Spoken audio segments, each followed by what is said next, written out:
అందరికీ నమస్కారం అండి.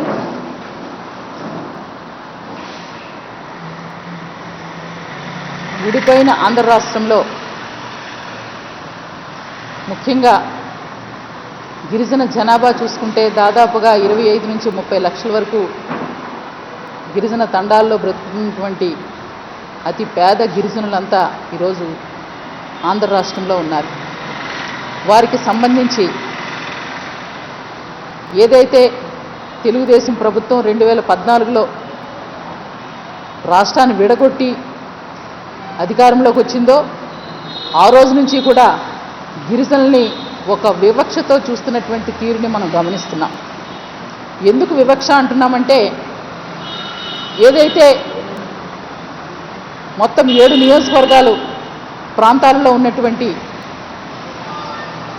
ప్రతినిధులు ఎమ్మెల్యేలు, దాంట్లో 6 నియోజకవర్గాల ఎమ్మెల్యేలు వైఎస్ఆర్ కాంగ్రెస్ పార్టీ అంటే దివంగత రాజశేఖర రెడ్డి గారిని గుండెల్లో పెట్టుకొని జగన్మోహన్ రెడ్డి గారిని నమ్మి విశ్వసించి ఓట్లు వేసి అత్యంత మెజారిటీలతో మమ్మల్ని గెలిపించారో, ఈరోజు గిరిజన ప్రాంతాలంతా కూడా రాజశేఖర రెడ్డి గారి వారసులుగా జగన్మోహన్ రెడ్డి గారి యొక్క నాయకత్వంలో ఈరోజు గిరిజన ప్రాంతాలంతా కూడా చాలా ఆశగా ఎదురు చూస్తూ, అభివృద్ధి కోసం ఆశగా ఎదురు చూస్తూ ఉన్నటువంటి ఈ తరుణంలో ఈ తెలుగుదేశం ప్రభుత్వం చంద్రబాబు నాయుడు గారు ఇది 4వ బడ్జెట్. మేము అసెంబ్లీకి నూతనంగా వచ్చినప్పటి నుంచి ఈరోజు చూసుకుంటే 17-18 4వ బడ్జెట్. ఈ 4వ బడ్జెట్లో కూడా గిరిజనులకు అన్యాయం చేశారనే చెప్పుకోవచ్చు.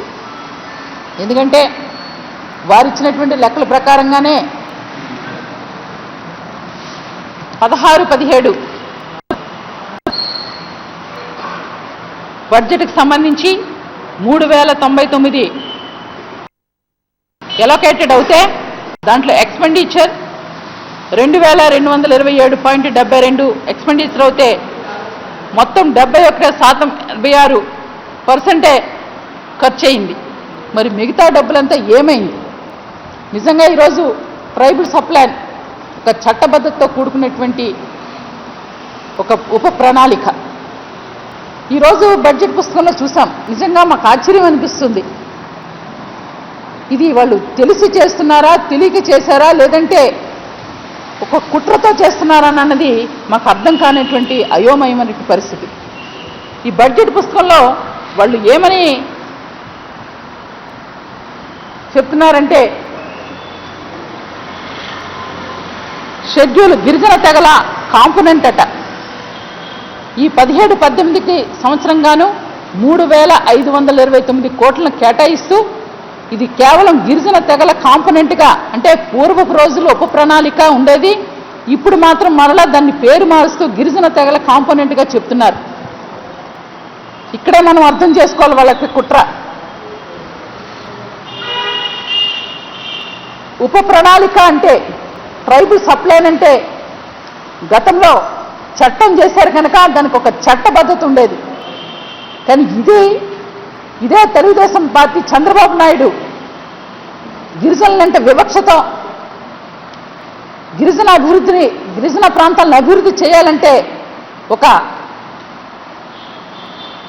తనకి ఇష్టం లేనటువంటి చర్యగా ఈరోజు ఏదైతే సప్లైన్ ఉప ప్రణాళిక ఉందో ఆ పదాన్ని కూడా, చట్టబద్ధతని కూడా తొలగింపజేసి కాంపోనెంట్ అంటే ఇచ్చినటువంటి బడ్జెట్ని 3528 కోట్లని, గతంలో అయితే ఉప ప్రణాళిక అయితే ఖచ్చితంగా సప్లైన్ నిధుల్ని అంటే గిరిజన ప్రాంతాల అభివృద్ధి కోసమే వాళ్ళు ఉపయోగించవచ్చు. కానీ ఈరోజు కాంపోనెంట్ పేరుతో మాకు కేటాయించినటువంటి నిధుల్ని మా ప్రాంతాల అభివృద్ధికి కాకోకుండా వేరే కార్యక్రమాలకి ఉపయోగించుకోవడానికే ఇంత కుట్ర పన్నారని అనడానికి ఇది ఒక నిదర్శనం. చంద్రబాబు నాయుడు గారు నిజంగా చెప్పాలంటే గిరిజన ద్రోహి. ఎందుకు ఆ మాట అంటున్నామంటే, ఈరోజు ఖచ్చితంగా ప్రభుత్వంలో గిరిజన శాఖ సంబంధించి ఒక మంత్రి ఉండాల్సి ఉండే. మరి వారి యొక్క పార్టీ నుంచి ఒకే ఒక ఎమ్మెల్యే, పోలవరం ఎమ్మెల్యే గెలిచి ఉండగా, ఒక గిరిజనుడు అర్హుడై ఉండగా కూడా ఈరోజు గిరిజన శాఖ మంత్రిగా వారిని నియమించక మాకున్నటువంటి హక్కుని, మాకున్నటువంటి అవకాశాన్ని ఒక దళిత శాఖ మంత్రికి మా శాఖను కూడా అప్పచెప్పడం ఎంతవరకు సమంజసం అని చెప్పి చంద్రబాబు నాయుడు మేము అడుగుతున్నాం. ఎట్ ది స్టార్టింగ్ నుంచి కూడా అడుగుతున్నాం, మా గిరిజనులకు మీరు ద్రోహం చేస్తున్నారు.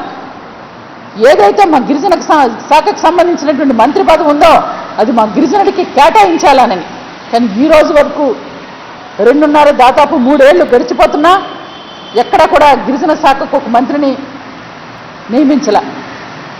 అదేవిధంగా ఈరోజు ఇంకా దారుణం ఏంటంటే రాజ్యాంగం 5th షెడ్యూల్లోనే మాకు పొందుపరచబడి ఉంది గిరిజన సలహా మండలి, ట్రైబల్ అడ్వైజరీ కమిటీ. ఏ రాష్ట్రంలోనే సరే ఖచ్చితంగా గిరిజన ప్రాంతాలను అభివృద్ధి చేయాల్సినటువంటి బాధ్యత కేంద్ర రాష్ట్రాల ప్రభుత్వాల మీద ఉంటుంది.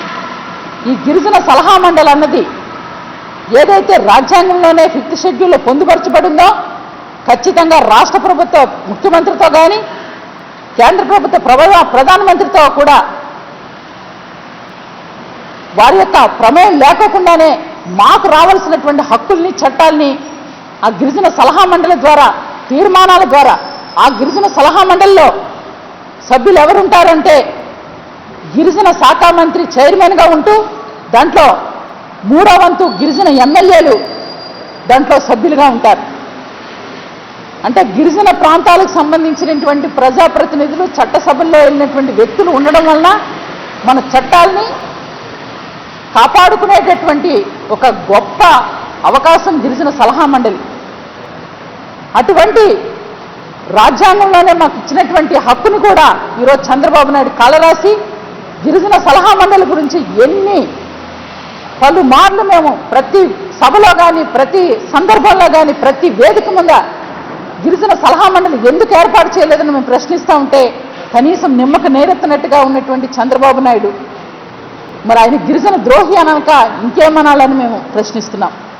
ఎందుకంటే గిరిజన సలహా మండలి అంటే ఈరోజు ఏదైతే వీరు నిధులు కేటాయిస్తున్నారో, వాళ్ళకి నచ్చినట్టుగా పేర్లు మార్చేస్తున్నారో, చట్టాలని మార్చేస్తున్నారో, అలాగే ఉపతెగలుగా ఉన్నటువంటి గిరిజన తెగల్ని ఒక తెగని చేర్చుకోవాలన్నా, ఒక తెగని కాదని చెప్పాలన్నా ఖచ్చితంగా గిరిజన సలహా మండలి తీర్మానం చేస్తుంది.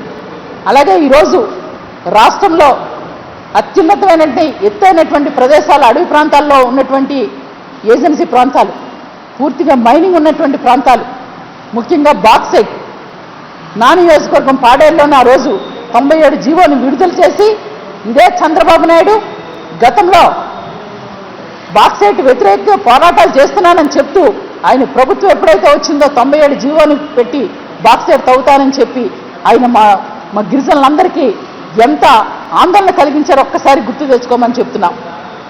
ఇప్పటికీ 97 జీవోనైనా రద్దుపరచల. అటువంటి పెద్ద మైనింగ్ మా బ్రతుకులను కూడా, మా అడవి తల్లిని దోచుకునేటటువంటి దోపిడీదారులకు ఎదురాడి పోరాడాలంటే ఖచ్చితంగా చట్టసభల్లో ఉన్నటువంటి శాసనసభ్యులు, గిరిజన శాసనసభ్యులు ఈ గిరిజన సలహా మండలి ద్వారా తీర్మానం చేసి మైనింగ్ని వ్యతిరేకించవచ్చు. అంత కీలకమైన అంశాలని చర్చించడానికి గిరిజన సలహా మండలి ఉపయోగపడుతుంది. అందుకనే చంద్రబాబు వాటన్నిటికీ తిలోదకాలు ఇచ్చి ఈరోజు కేవలంగా మైదాన ప్రాంతంలో ఉన్నటువంటి వాళ్ళ యొక్క ఎమ్మెల్యేలతో ఈరోజు గిరిజన ప్రాంతంలో గెలిచినటువంటి ఎమ్మెల్యేలకు కూడా నిజంగా ఎంత సిగ్గుచేటంటే గెలిచిన ప్రతి ఎమ్మెల్యేకి ఖచ్చితంగా ఆ నియోజకవర్గ నిధులు ఇస్తారు.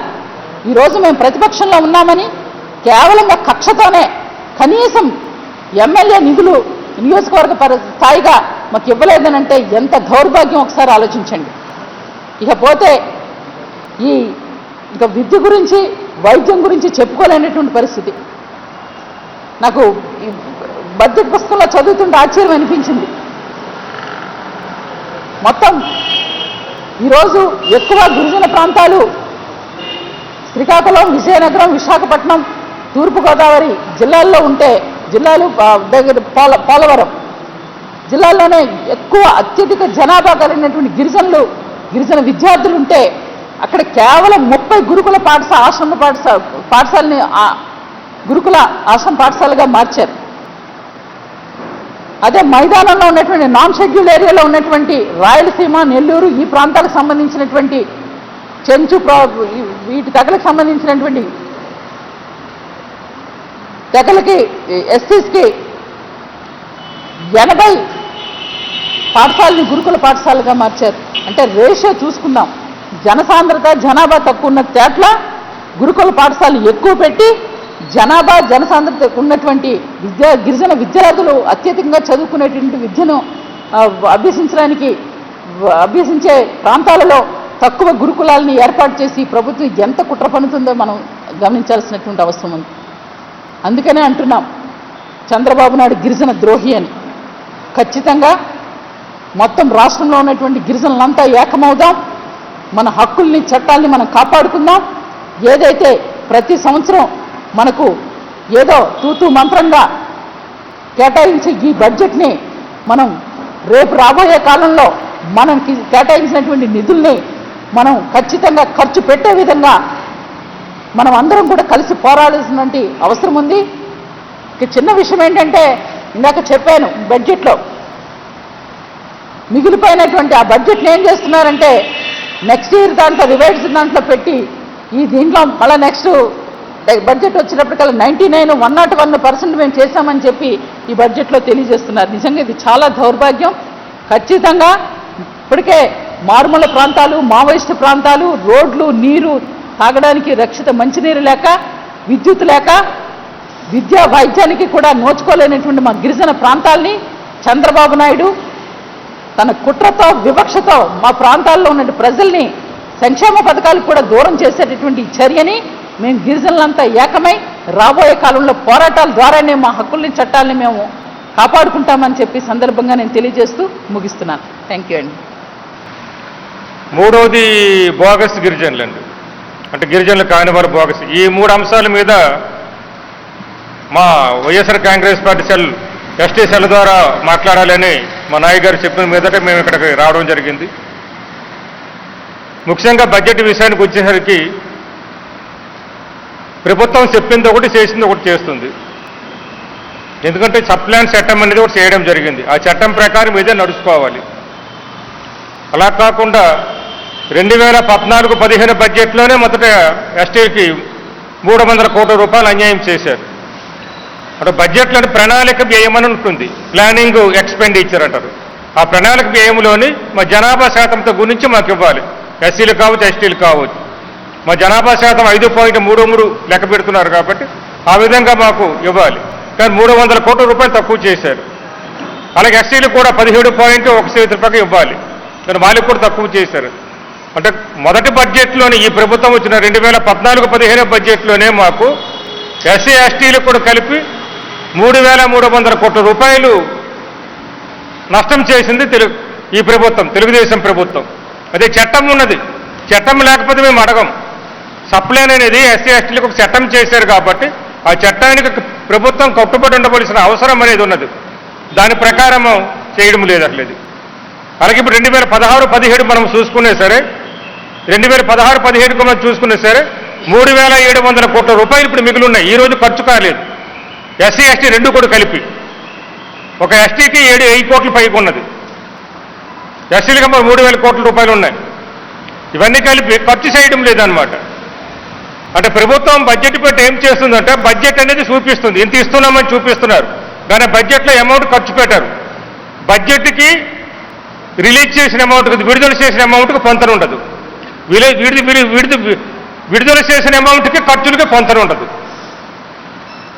కానీ ఏదైతే ఖర్చు పెడుతున్నారో ఆ ఖర్చు పెట్టిన అమౌంట్ రివైజ్ అమౌంట్గా చూపించేసి, వచ్చే బడ్జెట్కి రివైజ్డ్ అమౌంట్గా చూపించేసి 100% మేము ఖర్చు పెట్టాము దళితులకు కానీ గిరిజనులు కానీ చూపించి అన్యాయం చేస్తున్నారన్నమాట. ఇది ఈరోజు కూడా మాకు సప్లైను సంబంధించిన ప్రశ్న వచ్చింది, అయితే కార్యక్రమాలు జరగడం లేదు. చివరి ప్రశ్న రావడం వల్ల జరగడం లేదు. అది జరుగుంటే ఈ రోజు అడుగుండే వాళ్ళు శాసనసభలో కూడా ఎస్సీ ఎస్టీ సప్లైకి సంబంధించిన ప్రశ్న ఇది. ఈ విధంగా మాకు ఇచ్చిన నిధులు చాలామంది ఏమనుకుంటారు, ఇక్కడ ఉన్న ఇతర కులస్తులు అంటే హరిజనులకు చాలా నిధులు ఇచ్చేస్తున్నారు, గిరిజనులకు చాలా నిధులు ఇచ్చేస్తున్నారు, మరి మా సంగతి ఏమిటి అనే భావంలో చాలా మందికి ఉంటుంది. కానీ బడ్జెట్లో ఎంత ఇస్తున్నారు, నిధులు ఎంత విడుదల చేస్తున్నారు, విడుదల చేసిన నిధులు ఎంత ఖర్చు అవుతున్నావు అనేది ఎవరైనా సరే ఆలోచిస్తే తప్పకుండా ప్రభుత్వం చేసిన మోసం, ప్రభుత్వం చేసిన ద్రోహం, ప్రభుత్వం చేసిన అన్యాయం అని ప్రతి ఒక్కరు కూడా మా తరపున మాట్లాడతారు. చాలా మంది ఎన్ని నిధులు ఇచ్చేస్తున్నారు, మేమేం కావాలనుకుంటారు. అడగడం మీద ఇది తప్పు కూడా మేము పట్టమేసలేదు, కానీ చేస్తున్న అన్యాయాలు ఆ విధంగా ఉంటున్నాయి మనం ఈ ప్రభుత్వంలో. దాన్ని మేము ఏదైనా అడిగితే మమ్మల్ని సస్పెండ్ చేస్తారు అక్కడ. అది బడ్జెట్కి సంబంధించి ఇలా ప్రతి సంవత్సరం కూడా బడ్జెట్లో ఇచ్చింది వేరే, విడుదల చేసిన నిధులు వేరే, ఖర్చు చేస్తున్న నిధులు వేరే. ఖర్చు చేసింది కూడా సక్రమంగా ఖర్చు కావడం. చివరి ఇప్పుడు మార్చి నెలండి, ఈ ఒక్క నెలలోని ఒక నెలకి 200 కోట్లు ఖర్చు పెట్టిన వాళ్ళు ఒకే నెలలోని 3700 కోట్లు ఎలా ఖర్చు పెడతారు చెప్పండి. 15 రోజులు ఉంది టైం. అంటే దాని అసలు అర్థం ఏంటి, నిధులు దారి మళ్ళిస్తారనమాట. ఎస్టీ సప్లై నిధులను దారి మళ్ళిస్తారు, లేదా అడ్డదారులు ఖర్చు పెడతారు. వాళ్ళు నచ్చిన విధంగా అడ్డదారులు ఖర్చు పెడతారు. అంటే ఇదంతా అవినీతిమయం అవుతుంది. ఇదంతా చట్టం ప్రకారం ఖర్చు పెట్టాలి కాబట్టి వాళ్ళకి నచ్చినట్టు ఖర్చు పెడతారు. వాళ్ళు నచ్చిన దానికోసం నిధులు మళ్ళిస్తారు. ఇవన్నీ చూసే ప్రజలకు ఎలాగుంటుందంటే, మేము ఇక్కడ ప్రెస్ మీట్ పెట్టి మా ఎస్టీ సెల్ ద్వారా లేదు. ఈ విధంగా ప్రజలు కూడా ఆలోచించాలి, ప్రభుత్వం ఆలోచించాలి మేము చేస్తున్నది ఏమిటనేది. అదేవిధంగా ఇక మాకు ఈ క్యాస్ట్ విషయంకి వచ్చేసరికి మనం చూస్తున్నాం, రాష్ట్రంలో చాలామంది కూడా బోగస్ గిరిజనులుగా అవతరిస్తున్నారు.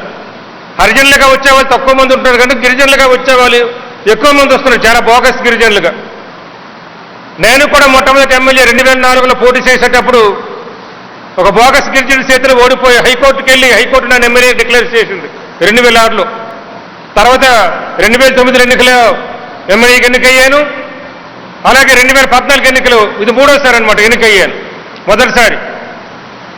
ఈ విధంగా చూసుకుంటే రాష్ట్రంలో చాలా మంది కూడా బోగస్ గిరిజనుల పేరున ఎన్నికవుతున్నారు. మరి సర్టిఫికేట్ ఎలాగొస్తున్నావు అంటే 2 విధాలకు వస్తున్నాయి. డబ్బులున్న వాళ్ళు అధికారుల దగ్గర నుంచి కొనుక్కుంటున్నారు. ఇది ఎలాగంటే ఇది అమ్ముడిపోతుంది, గిరిజన కులాన్ని అమ్ముకుంటున్నారు అనమాట, అధికారులు అమ్ముకుంటున్నారు. గ్రామ స్థాయి విఆర్ఓ నుంచి జిల్లా కలెక్టర్ వరకు చాలా స్థాయిలు అమ్ముకుంటున్నారు. ఇలా అమ్ముకుంటున్నారు. అట్లది ఈ దొంగ సర్టిఫికేట్లు తీసుకుంటున్నాం వల్ల కోర్టుకు వెళ్ళి స్టేలు తెచ్చుకుని వాళ్ళు కంటిన్యూ అవుతున్నారు. రిటైర్ అయిపోయిన బెనిఫిట్లు పొందుతున్నారు మీరందరూ కూడా. అట్లేదు. ఇక రెండో అంశం ఏంటంటే రాజకీయ ఒత్తిడి. కొంతమంది అధికారులు డబ్బులు కమ్ముడుకోకపోయినా రాజకీయ ఒత్తిడికి అమ్ముడుపోయి లొంగి సర్టిఫికేట్లు ఇస్తున్నారన్నమాట. ఆ సర్టిఫికేట్లు ఇచ్చి గిరిజనులకు ద్రోహం చేస్తున్నారు. అందుకే నేను రాష్ట్ర ప్రభుత్వానికి కేంద్ర ప్రభుత్వానికి మొన్న కేంద్ర ప్రభుత్వానికి ఒక లేఖ రాశాను. ఐఏఎస్ అధికారుల మీద ఏం చర్య తీసుకుంటున్నారు, రాష్ట్ర స్థాయి అధికారులు అయితే కేంద్ర రాష్ట్ర ప్రభుత్వం ఉంటుంది, మరి జిల్లా కలెక్టర్ స్థాయిలో కూడా తప్పుడు కుల ధృవీకరణ ఎస్టీగా ఇస్తున్నావా, ఐఏఎస్ అధికారుల మీద ఏం చర్య తీసుకుంటున్నారు, ఎన్ని రోజుల్లో చర్య తీసుకుంటున్నారు కూడా చెప్పాలని కేంద్ర ప్రభుత్వానికి సిబ్బందుల శాఖ పర్సనల్ మరి సిబ్బందుల శాఖ మంత్రి గారికి సెక్రటరీ గారికి కూడా మేము లేఖ రాయడం జరిగింది. అంటే ఈ విధంగా గిరిజనుల పేరున చాలా మంది కూడా బోగస్ గిరిజనులు వచ్చి సర్టిఫికెట్లు తీసుకొని చేస్తున్నారు. కాబట్టి ఇక్కడ రాష్ట్ర ప్రభుత్వం కావచ్చు, అక్కడ కేంద్ర ప్రభుత్వం కావచ్చు, ఎవరైతే బోగస్ గిరిజనులు ఉద్యోగాల్లో ఉన్నారో, ఎవరైతే బోగస్ గిరిజనులు రాజకీయాల్లో ఉన్నారో వాళ్ళందరి మీద కఠినమైన చర్యలు తీసుకోవాలి. అది ప్రాసిక్యూషన్ చేయాలి. వాళ్ళకి ప్రాసిక్యూషన్ చేస్తే వాళ్ళకి ముందుకు రారు. గవర్నర్ గారి ప్రసంగంలో కానీ ఒక గిరిజనుల తాలూకా హరిజనుల తాలూకా అభివృద్ధికి కానీ అలాగే మహిళా శిశు సంక్షేమానికి కానీ ఏ రకంగా చూసారా చేసిందంతా కూడా చాలా బాధేస్తుంది. ఎందుకంటే ఒక మహిళా శిశు సంక్షేమంలో కూడా పేదవారు ఉన్నారు, వెనకబడిన వర్గాల వారు ఉన్నారు. వాళ్ళందరికీ అందే విధంగా చర్యలు తీసుకునే విధంగా ప్రభుత్వం ఉండాలి. అటువంటిది ఈరోజు ఒక డ్వాక్రా మహిళల తాలూకా తీసుకుంటే ముఖ్యంగా గిరిజన ప్రాంతాల్లో మారుమూలమైన హరిజన వాడల్లో ఈ రోజుకి కూడా ఒక్క డ్వాక్రా రుణ మాఫీ జరగలేదు సరికదా, వీళ్ళిచ్చే 10,000 తాలూకా మూలధనం అని మార్చి ఈరోజు మేనిఫెస్టోలో మేము అధికారంలోకి వస్తే డ్వాక్రా రుణాలు మాఫీ చేస్తామని చెప్పి ఈరోజు వాటిని ఒక అచ్చెన్నాయుడు గారు అన్న వ్యక్తి ద్వారా మాకు ఇచ్చే రుణమాఫీ లేదు, పెట్టుబడిగా మూలధనంగా ఇస్తామని చెప్పి 3,000 ఒక సంవత్సరం ఇచ్చి విడతల వారీగా, అది కూడాను విడతల వారీగా ఇచ్చి రెండోసారి మేము ప్రతి ఒక్క మహిళ నుంచి వ్యతిరేకత ఎదుర్కొంటున్నప్పుడు దాన్ని పసుపు కుంకుమ కింద ఎలా మార్చారు అని అంటే దానికి సమాధానం ఈరోజు లేదు. బడ్జెట్లో పసుపు కుంకుమ అని పేరు ఎలా పెట్టగలిగారు? అసలు మూలధనంలో నుంచి 3,000 తీస్తే ఇంకా 4,000 ఎప్పుడు ఇస్తారంటే దానికి సమాధానం లేదు. ఈరోజు డ్వాక్రా సంఘాలకు శ్రీనిధి పథకం కింద ఇస్తామని చెప్పినప్పుడు ఆ సంఘాలన్నీ కూడా ఏ గ్రేడ్ నుంచి డి గ్రేడ్కి పడిపోయినప్పుడు ఆ బ్యాంకుల్లో వాళ్ళ డిఫాల్టర్స్ అని ఒక మహిళల్ని కించపరిచే విధంగా బ్యాంకర్స్ని వాళ్ళని దొంగల్లాగా చూస్తున్నప్పుడు ఆ మహిళల్ని బాధపడే విధంగా ఉండేటప్పుడు ఈ ప్రభుత్వం మహిళా సాధికారత గురించి ఏం మాట్లాడగలదు, ఏం సాధించగలదని అడుగుతున్నాం. అటువంటి పరిస్థితుల్లో నిజంగా మహిళలకి ఈ రకంగా అన్యాయం చేసినప్పటికీ కూడా ఇప్పుడు కూడాను గిరిజన ప్రాంతాల్లో ముఖ్యంగా చూస్తే వాళ్ళకి CCDP నిధులు, కమ్యూనిటీ కాంప్రహెన్సివ్ డెవలప్మెంట్ తరఫున అంటూ ట్రైబల్ సప్లైన్ నుంచి నిధుల్ని తీసి వారికి ఇస్తున్నామని చెప్పడం జరిగింది. కానీ ఎక్కడ కూడా పూర్తి స్థాయిలో డిఫాల్టర్స్ అయిన తర్వాత నీకు ఆ 3,000 కూడా వర్తించమని చెప్పేసి 3,000 కూడా అర్హత పొందలేకపోయారు ఈ రోజుకి కూడా. అయినప్పటికీ వీళ్ళు ఇంత చేశాం అంత చేశామని చెప్పేసి ఈరోజు కూడా ఆ క్వశ్చన్కి మన ఆన్సర్ సరిగ్గా ఇవ్వకుండా ఆ ప్రశ్నే ఉత్పన్నం కాదు, అది అసలు దానికి చెప్పే అవసరమే లేదన్నంత ఖాతరు లేకుండా ఉండే ఈ ప్రభుత్వాన్ని ఇంకెక్కడా చూడలేదు. అలాగే గిరిజన ప్రాంతాల్లో ఈ CCDP నిధులను కూడా చాలా అన్యాయంగా వారి గిరిజన మహిళలకి అభివృద్ధికి ఏ రకంగా తోడ్పడటం లేదనేది. ఎందుకంటే వారు నిజంగా ఎప్పుడో పూర్వకాలంలో ఏదో ఒక సర్వే, అది కూడా ఒక స్వచ్ఛంద సంస్థ సర్వే చేయించి వీళ్ళు పీటీజీలు గిరిజనులు వీళ్ళు పీటీజీ గిరిజనులని కొన్ని గ్రామాలనే వాళ్ళు తీసుకోవడం జరిగింది. అంటే దాదాపు ఒక మండలంలో 450 గ్రామాలు ఉంటే దాంట్లో కేవలం 50 గ్రామాలనే మేము పీటీజీ గ్రామాలుగా గుర్తించామని చెప్పడం చాలా వాళ్ళని ఎంత అన్యాయంగా వాళ్ళ అమాయకత్వాన్ని ఆసరా చేసుకొని దాన్నే కమిషనరేట్కి సెంట్రల్ గవర్నమెంట్కి రిపోర్ట్ చూపించి ఆ 50 గ్రామాల్లోని వచ్చిన డబ్బులతోటి వీళ్ళు 450 గ్రామాల్లో ఉన్న పీటీజీ గిరిజనులకి ఏ రకంగా ఉపయోగపడతారో అదే పీటీజీలు కాని గిరిజన మహిళలకి ఇంకా ఈ ట్రైబల్ సప్లై నిధులతో పూర్తి స్థాయిలో ఈ రకంగా దుర్వినియోగం పంచి 300 కోట్లు 340 కోట్లు ఇలా పక్కదావ పంపించిన డబ్బులైనా కనీసం వాళ్ళకి సర్దాలనే జ్ఞానం లేనప్పుడు ఈ అభివృద్ధి ఏం జరుగుతుంది? అలాగే వెలుగు ద్వారా ఈరోజు పూర్తి స్థాయిలో మా గిరిజన గ్రామాల్లో అమాయకమైన గిరిజన మహిళలకి ఆసరా చేసుకొని వాళ్ళు శ్రీనిధి అని ఈ రకంగా పెట్టుబడి అని మూలధనం అని అన్ని రకాలుగా వంచి వారికి ఏ రకంగా చేయదనివ్వటం లేదు. కోడి పిల్లలనేసి ఒక 40 ఇవ్వడం 4 రోజుల్లో చనిపోవడం జరుగుతుంది. అలాగే బంగాళదుంపలనని చెప్పేసి ఈరోజు సాగు చేస్తున్నామని ఈరోజు చెప్పడం జరిగింది. అయితే బంగాళదుంపలు సాగు అంటే నిజంగా అక్కడ నీరు వసతి లేని దగ్గర ఎన్టీఆర్ జలసిరి నీవు ఇవ్వలేకపోయావు. ఇందిరా జల ప్రభనేమి ఆ పేరునే తలచడం ఇష్టం లేక దాన్ని ఎన్టీఆర్ జలసిరిగా మార్చి ఈరోజు ఆ ఎన్టీఆర్ జలసిరి కూడా తోటి బోర్లు వేయలేని పరిస్థితులు ఉన్నప్పుడు వారు ఏ రకంగా పండించుకుంటారు వర్షాధారంతో? ఇప్పటికే నా నియోజకవర్గంలో పాల్గొండ నియోజకవర్గంలో బామిని మండలం అనేది సీతంపేట అనేది ఒక గిరిజన మండలాలతో కూడుకున్న దీంట్లో 2 సంవత్సరాలుగా కరువు మండలంగా ప్రకటించినప్పుడు సాగునీరు అందిస్తామన్నప్పుడు ఈ రోజుకి కూడా వారికి ఎన్టీఆర్ జలసిరి పథకం కింద నువ్వు ఒక బోరు కూడా తవ్వించినప్పుడు ఆ సాగులు ఎలా చేసుకుంటారో అది ఇప్పటి వరకు జరగనివి కూడా అవాస్తవాలను కూడా వాస్తవాలుగా అక్కడ అసెంబ్లీలో చెప్తున్నప్పుడు మాకు మాట్లాడే అవకాశం మాకు మా ప్రతిపక్ష నాయకుడు జగన్మోహన్ రెడ్డి గారు కూడా మాట్లాడనివ్వకపోవడం నిజంగా ఎంత గిరిజనులకు ఎంత వ్యతిరేకం అనేది మీకు ఈ సందర్భంగా తెలియజేసుకుంటున్నాం. అందరికీ నమస్కారం అండి. ఈరోజు అందరం కూడా గిరిజన ఎమ్మెల్యేలు అండి. ఈరోజు గిరిజన ప్రాంతంలోని ఎస్టీ సప్లైని కేటాయించిన నిధులు కానీ మాకు కేటాయించిన బడ్జెట్లో కానీ చాలా అతి దారుణమైన కేటాయింపులు చేసిందండి ప్రభుత్వం. ఇటువంటి గిరిజన ప్రాంతాల్లోని అనేక షెడ్యూల్ కులాలకి చెందిన వాళ్ళందరూ కూడా గిరిజన ప్రాంతంలో నివసిస్తున్నారు. వాళ్ళకు కూడా కనీసం త్రాగునీటి సమస్య కానీ, సరైన తార్ రోడ్డు కానీ, వైద్యం కానీ, విద్య కానీ వీటన్నిటి కూడా దూరం అయిపోయి చాలా చాలా అభివృద్ధి లేక నానా కొండ ప్రాంతాల్లో నుంచి నివసిస్తూ సరైన వైద్యం అందక చనిపోవడం జరుగుతుందండి.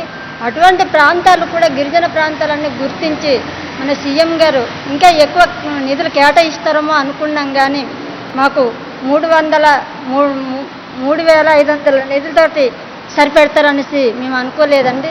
కనీసం మాకు గిరిజన ప్రాంతం వల్ల ఈరోజు కూడా వైఎస్ఆర్సీపీ పార్టీ నుంచి గెలుపొందిన ఎమ్మెల్యేలకి కనీసం మాట్లాడే అవకాశం కూడా మాకు శాసనసభలో అవకాశం కూడా ఇవ్వట్లేదండి.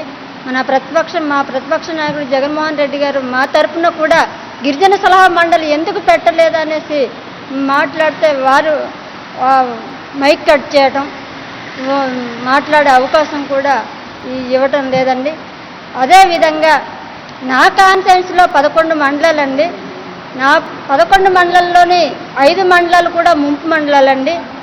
అక్కడ గిరిజన గ్రామాల్లో కూడా ముంపుకు గురవుతున్న గిరిజనులు చాలామంది ఉన్నారు. వాళ్ళకు కూడా ఈ R&R ప్యాకేజీ పూర్తి స్థాయిలో కూడా పూర్తి స్థాయిలో ఇవ్వలేదండి. గ్రామాలు ఖాళీ చేయించేస్తున్నారు. పోలవరం ప్యాకేజ్ వస్తుందనేసి, పోలవరం ప్రాజెక్టు పూర్తవుతుందనేసి గ్రామాలు ఖాళీ చేయించేస్తున్నారు, కానీ వాళ్ళకి సరైన ప్యాకేజీ ఈరోజు ఇంతవరకు ఇవ్వలేదండి. అదేవిధంగా అక్కడ పడుతున్న మేము గ్రామాల్లో సర్వే చేయిస్తున్నాం, అదేవిధంగా మేము అధికారులు పంపిస్తున్నాం అనేసి తప్పుడు నివేదికలు ప్రభుత్వానికి పంపించి